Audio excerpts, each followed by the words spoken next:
I've noticed that narcissistic traits can develop in someone who lets others drain their energy. This often happens when someone gives too much to another person, creating an imbalance within themselves. This is common among mothers who strive to be good parents. Initially, they are very dedicated to their children. The traditional model of motherhood required mothers to sacrifice their own lives for their kids, giving up hobbies and social activities, staying home to cook, and serving their husbands. They were expected to listen to the worries of both their children and their husbands, providing constant support. In societies dominated by patriarchy and misogyny, mothers are often expected to be entirely selfless, like a receptacle for everyone else's needs, a dumping bin. They're pressured to ignore their own desires and boundaries. The harsh reality reinforces the idea that prioritizing personal needs would make them appear selfish or incapable as mothers and women. To fit societal norms, they must constantly strive to meet unrealistic expectations, which sets them up for constant criticism and scrutiny, no matter how hard they try. Surrounded by these expectations, many mothers internalize them without question. If they dare to challenge or deviate from this role, they risk being judged as selfish, vain, inadequate as mothers, or emotionally distant. Mothers often adopt these expectations because they are surrounded by them. If a mother questions this role, people may view her as selfish, vain, a bad mother, or a cold woman. It is socially dangerous for her to care about herself. How cruel is that? She is forced to abandon herself to be socially safe. This is a form of narcissistic abuse by design. The role of a mother has been shaped by a misogynistic world, preventing women from determining what works for them and collaborating equally with their partners. This imbalance is harmful to both partners because anything built on double standards and inequality cannot function properly. It is narcissistic by design. Religious and social expectations often place women in a disadvantaged position, hindering them from achieving balanced and fair parenting. Religion is usually a major factor in this problem, as even non-religious societies are based on religious and misogynistic foundations. These foundations are presented as being divinely ordained, making them seem unquestionable and undeniable. While they absolutely are and should be, as they are harmful and inhumane. As a result, women face enormous challenges in trying to overcome this deeply ingrained social structure. Because of this model, many mothers lose their personal boundaries and, over time, become overwhelmed and resentful. Even if they try to push down these feelings and don't acknowledge them, the resentment can manifest as subtle and covert manipulation. They may turn against their children and husbands because, in truth, they are simply responding to the systemic abuse they have endured.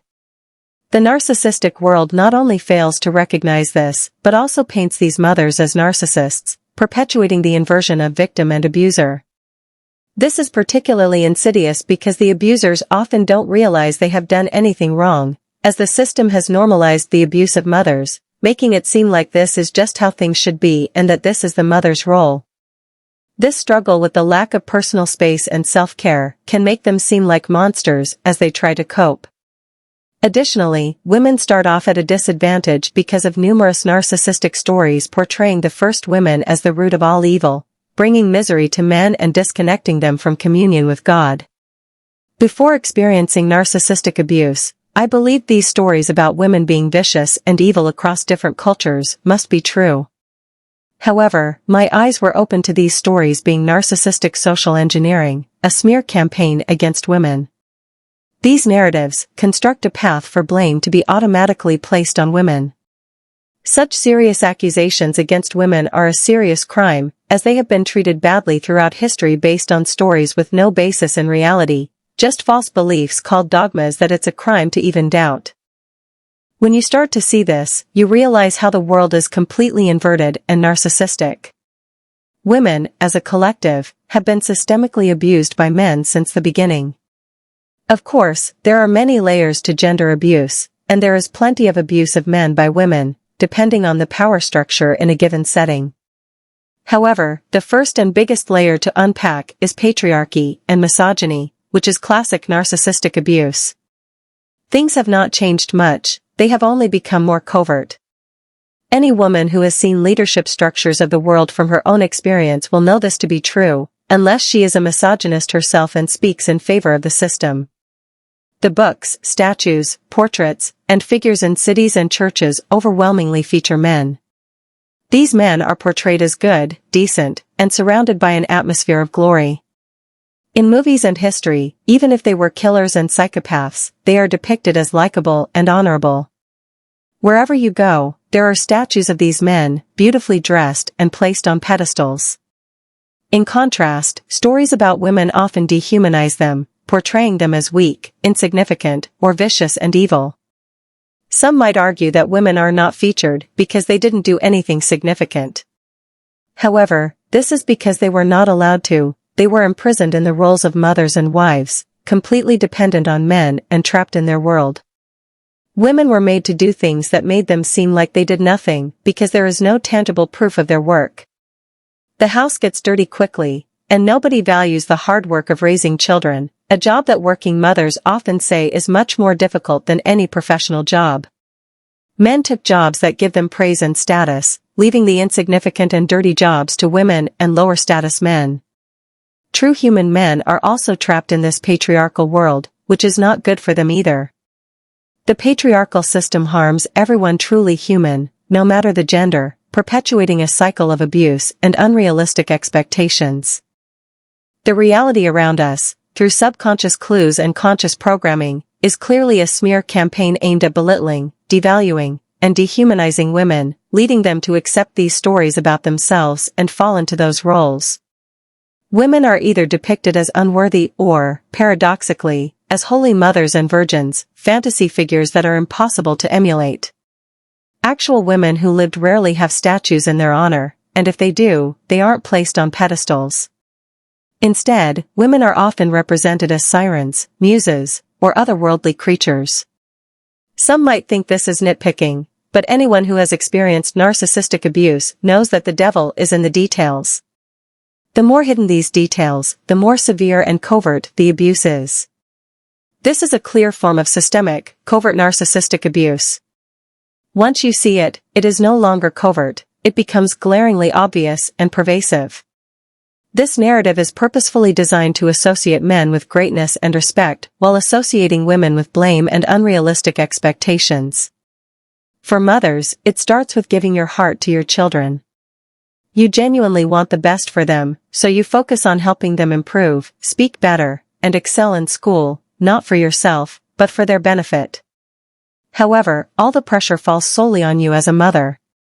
There's no one to take over so you can sit, relax, and differentiate between your needs and those of your children and husband. The constant pressure eventually takes its toll. At some point, something breaks. A mother might start seeing her children as projects to be managed rather than individuals to connect with. She becomes like a trainer, always spotting their flaws and weaknesses to help them overcome them. This detachment is a result of the relentless pressure and lack of personal time. It's positive to see a shift in the model where men are taking on more child care responsibilities, leading to a more balanced approach. This change allows mothers to step back from the constant demands, gain perspective, and foster healthier connections with their families. However, religious circles often perpetuate, protect, and promote inequality, particularly through the lens of narcissistic abuse of women. Even in seemingly modern societies, deeply rooted religious beliefs can reinforce oppressive roles and expectations for women. This realization can be disheartening, especially when witnessing how religious teachings and practices can uphold patriarchal structures that limit women's autonomy and perpetuate harmful stereotypes.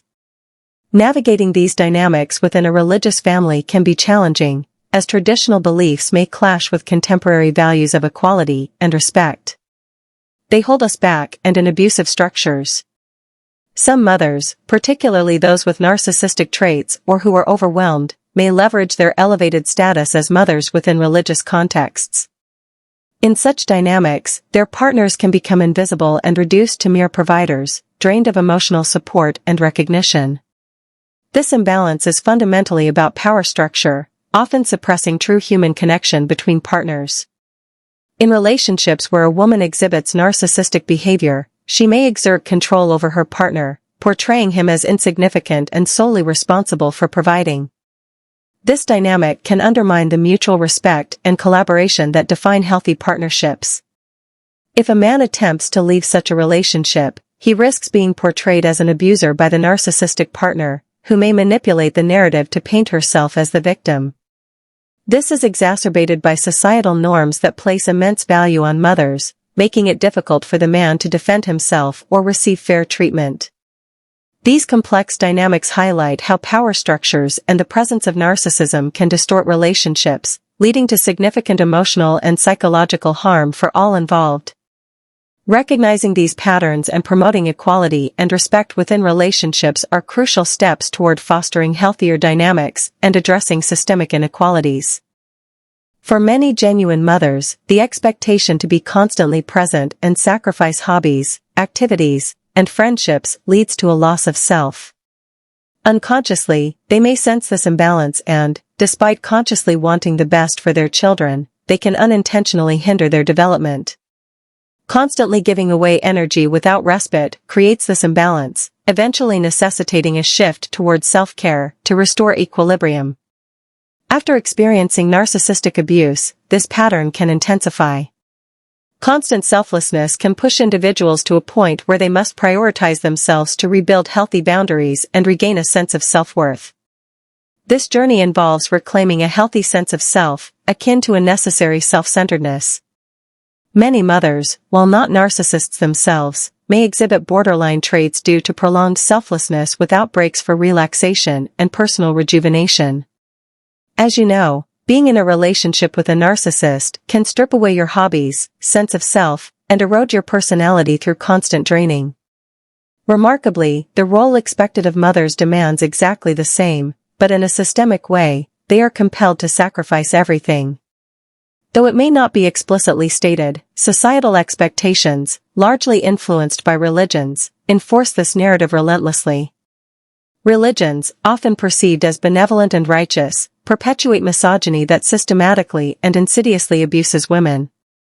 They preach that women are virtuous if they self-destruct in pursuit of unattainable expectations.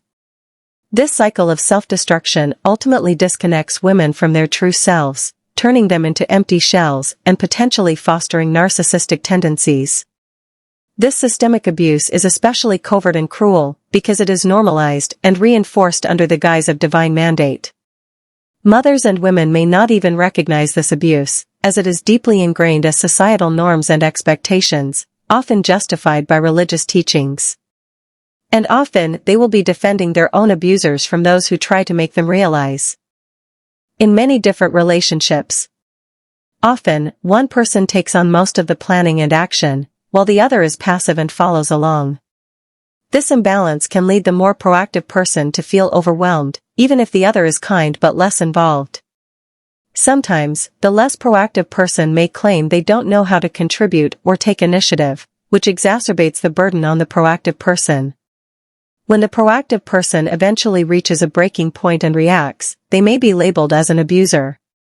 However, this overlooks the years of being drained and having their self eroded by the passive partner, who appeared kind and nice simply because they weren't as exhausted. This was due to having time for themselves, pursuing hobbies, and nurturing their own well-being, while the proactive person handled most of the responsibilities and made life happen for both of them. I have seen this in many different relationships, friendships, partnerships, family. I notice this happening with many mothers as well. They're often burdened with planning and caregiving, while their husbands may not help because it's seen as solely their responsibility. Others around them might support this view, especially in religious contexts that uphold traditional gender roles rather than empathizing and understanding each person's needs. It's heartbreaking to witness, because it seems so unjust, especially when people justify it with religious beliefs, thinking they're doing what's right. It's deeply saddening to witness this dynamic, and it's a significant reason why I never desired to become a mother myself. The realization that nobody would genuinely care for or appreciate me, as I've observed in my own family and many others, solidifies this decision. Reflecting back, I now understand how, together with my siblings, father, and society at large, we unwittingly perpetuated a system that systematically abused my mother and countless other mothers. This abuse wasn't deliberate, but rather a product of the societal norms and roles that blinded us all. Now, I see how my mother's own narcissistic behavior mirrors what she endured, something I hadn't recognized before, because the system had obscured it, just as it did for everyone else. In healthy relationships, whether friendships or marriages, both people should take turns leading and supporting each other. When one person always leads, they become accustomed to power, which can unsettle things if the other person wants to take charge later on. It's important to share responsibilities and let each other take the lead sometimes, like planning trips or taking care of children. Women often receive praise for their ability to multitask, yet this skill is often a necessity rather than a choice. Constantly juggling multiple responsibilities can strain the brain, impacting our ability to maintain clear boundaries in relationships and potentially leading to narcissistic behavior. In the hectic rush of multitasking, it's all too easy to unintentionally hurt others or overlook their feelings. Achieving balance in relationships, where each person contributes equally and takes care of themselves, is crucial for fostering healthier and more sustainable connections. However, this balance is often difficult to achieve in a society that is steeped in misogyny and patriarchy. True equality and respect can only flourish when individuals disconnect from societal expectations and norms, creating their own genuine human-centered bubble where empathy, equality, and respect form the foundation of their interactions.